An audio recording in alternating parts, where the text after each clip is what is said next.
Hello, my name is Cathal Bannon and my TSM 2 subject is Agricultural Science.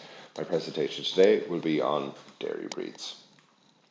During the course of today's presentation, various cross-curricular links will be present. The first, geography, will be present as we look at the countries and regions that the dairy breeds originate from. Maths, more specifically statistics, as we examine the percentage of milk solids each cow gives, will also be present. Arithmetic will also come up as we look at how to calculate milk solids. So, after today's class, you should be able to list the key factors associated with dairying in Ireland, identify various dairy breeds, describe the characteristics of the various dairy breeds, and explain the advantages of crossbreeding and what it is. So before we begin, just have a quick think about this question. How many different dairy breeds can you name? So, how many did you get?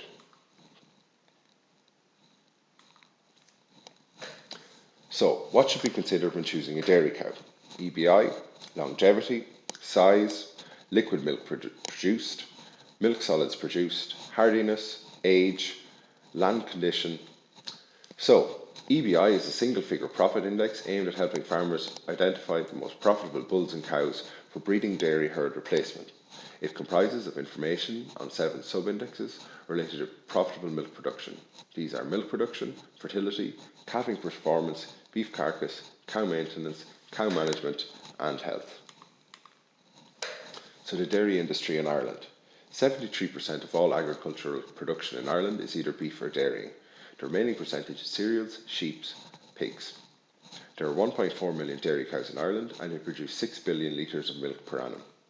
Only 10% of milk produced is for liquid consumption or bottling, meaning 90% goes for processing in creameries into butter, cheese, milk powder. Dairying is practiced in all parts of the country, but 70% of all the production is in Munster.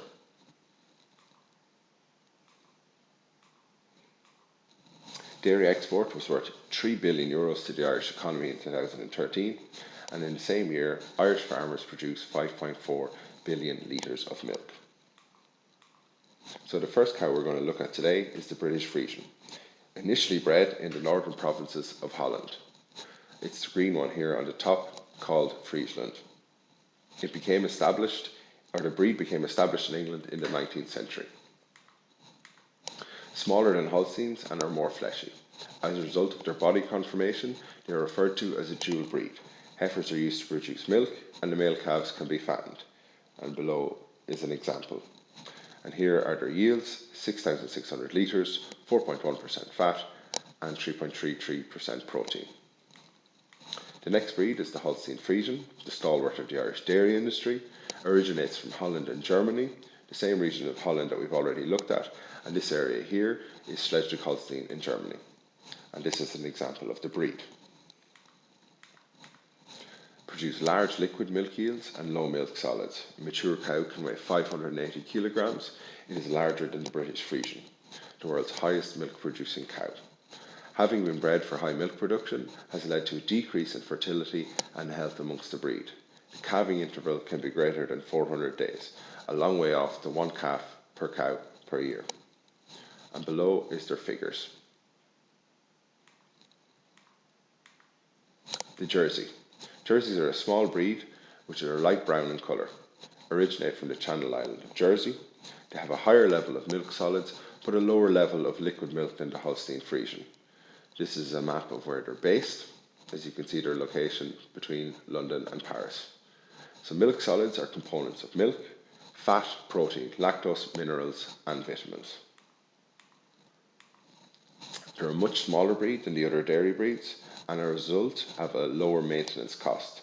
Other advantages include easy calving, high fertility, resistance to lameness and longevity. And here's an example of the breed. And below you can see their figures, quite high in percentage fat and low in milk yield. So we're just going to do a quick exercise now, how to calculate milk solids produced. That is the formula. So for an example, 25 litres of milk at 3.3% protein and 3.8% butterfat is 25 by 1.03, you get 25.75, you multiply it by the solids and you get the milk solids in kilograms.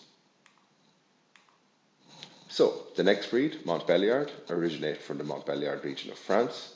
There you have a coat, it is red and white in colour with a white face. Milk produced is particularly good for cheese making. This is their region in France, and this is an example of the breed. So we already spoke that it's good for milk. This is due to the high levels of casein in the milk. Compared to other dairy breeds, it is quite a large animal, 600 to 700 kilograms, known for good fertility, longevity, and low levels of mastitis, which is an infection of the udder. So casein is a type of protein in cheese. Its name comes from the Latin word caseus, meaning cheese. And you can see their figures there, high in both liquid milk and not too bad in their percentage as well. The Norwegian Red, medium-sized dairy cow breed which are native to Norway and red in colour, two believe it or not there. Average weight of a mature cow is 550 to 650 kilos, known for easy calving, high fertility and good health, particularly their udder health. So this is where they are from Norway, and this is an example of the breed. And these are their figures. As you can see, not bad either. So, crossbreeding in the Irish dairy industry. When crossbred animals perform better than the expected average of their parents, it is called heterosis or hybrid vigour. So, figure 44.8 from Breaking Ground Agricultural Science books shows two purebred animals, breed A and B. When crossed, they produce the breed A by B. The performance of all three breeds is represented in the histogram. And the line between breed A and B represents the average of these two breeds. The shaded area on the box shows the crossbred A by B outperforms the expected average of breed A and B. So this is an example of some crossbred animals. This is a Norwegian Red by British Friesian. This is a Rotman by British Friesian. And this is a Jersey Holstein Friesian cross. Now some examples of other dairy breeds. This is a Shorthorn, a Fleckvieh, this is a Rotbund, and this is a Swiss Brown. So after today's lesson, can you list the key factors associated with dairying in Ireland? Can you identify various dairy breeds? And can you describe the characteristics of the various dairy breeds? And can you explain the advantages of crossbreeding and what it is? So we're just going to do a bit of group work now before we finish. A matching exercise where you'll get the description of the animal, a picture, and you have to match them together like above on the board. Thank you very much for listening, and that concludes the presentation.